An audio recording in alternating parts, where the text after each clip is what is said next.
अलाह फरमाए थो त असां हिन मस्जिद में खाने काबे में हिननि शयुनि में मुस्लमाननि खे असां हिकु कयो आहे। इब्राहिम अलाम खां वठी असां कानून ठाहे छॾियो आहे। जॾहिं इब्राहिम अलाम खे काबतुल्लाह जी जाइ ॾिनीसीं त हिते तूं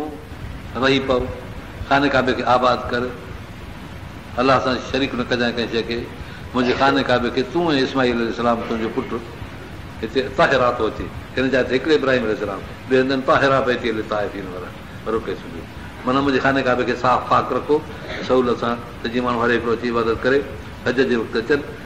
प्यादा अचनि, सवारियुनि ते चढ़ी अचनि, परे परे खां उठ बि ॾुबरा वीचारा करे अची निकिरनि, पराहनि रस्तनि खां अची पहुचनि, इन्हनि सभिनी जी ख़िदमत करियो। खाने काबे में अचण जे लाइ हुनखे मोकिलियो ॾियो। ले शहदू मुनाफ़िल जीअं वापार अचे कनि, तिजारतूं कनि, लटो कपिड़ो वठनि, कुझु सामान पंहिंजे मुल्क जा आणे हिते विकिणनि, हितां जे माण्हुनि खे जेके न आहिनि त उहे शयूं वठी वरी पंहिंजी सवाई कनि,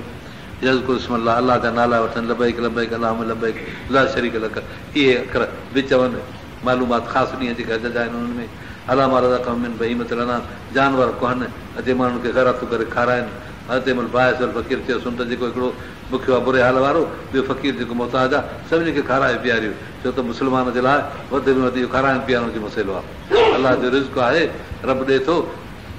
माण्हू भले सम्झे समूचो आहे, ठीकु आहे, पर जॾहिं हिन हिकिड़े ॿिए जे पेट में पियो सम्झे त इहो उन जो तॾहिं त मां ॾे पोइ उन में हे शुकुरु करे त हिकिड़े अहिड़े माण्हू जो हक़ अदा थियो जंहिंजे पेट में गर्भ पियो, हेॾे मुंहिंजे घर उहो रखियलु हुयो, हिनखे मिलियो यार असां अमानत ॾिनीसीं, हिन जो हुजे त हिन वटि न वञे, हा हिन जे पेट में हिन जो पियो, हुनजे पेट में हुनजो पियो,